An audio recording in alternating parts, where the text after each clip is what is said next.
আর যে কোনো সংবাদ বাহককে নবী বলা যাবে না, যে বলবে সে কাফের হয়ে যাবে। আজকে গাড়িতে আসতে আসতে শুনলাম কোন এক পাগলা বক্তা,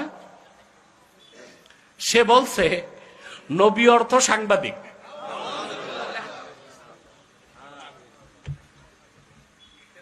আমি কঠোর কোনো ফতুয়া দিচ্ছি না, কারণ আমাকে ভিডিও দেখতে হবে।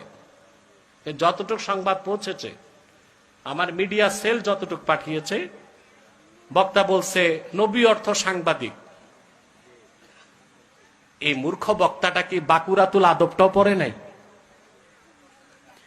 এসো আরবি শিখিটাও পড়ে নাই?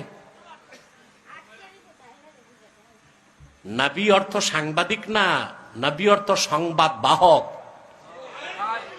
যেটার ইংরেজি হচ্ছে মেসেঞ্জার, আর সাংবাদিকের ইংরেজি হচ্ছে জার্নালিস্ট। আর যে কোনো সংবাদ বাহককে নবী বলা যাবে না, যে বলবে সে কাফের হয়ে যাবে। আল্লাহর পক্ষ থেকে যারা সংবাদ বহন করে উম্মতের কাছে আনতেন, তাদেরকে বলা হতো নবী। আর সাংবাদিক হচ্ছে সত্য মিথ্যা কিছু বুঝে না, সংবাদ পাইলো প্রচার করলো। কোন অর্থ, কোন শব্দের কি অর্থ, এতটুকু জ্ঞান নাই। আর এই সাংবাদিক এই রকম একটা ফালতু শব্দ আল্লাহর হাবিব মুহাম্মদ সাল্লাল্লাহু আলাইহি সাল্লামের আরশচুম্বী সম্মান মর্যাদার দিকে নিসবত করা জঘন্যতম বেয়াদবি।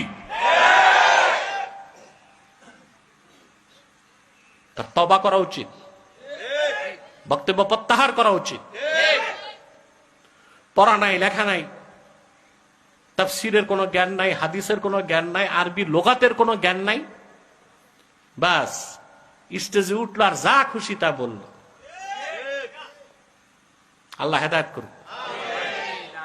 আজকে এতটুকু বললাম, সময় দিলাম বক্তব্য প্রত্যাহারের এবং সংশোধনের।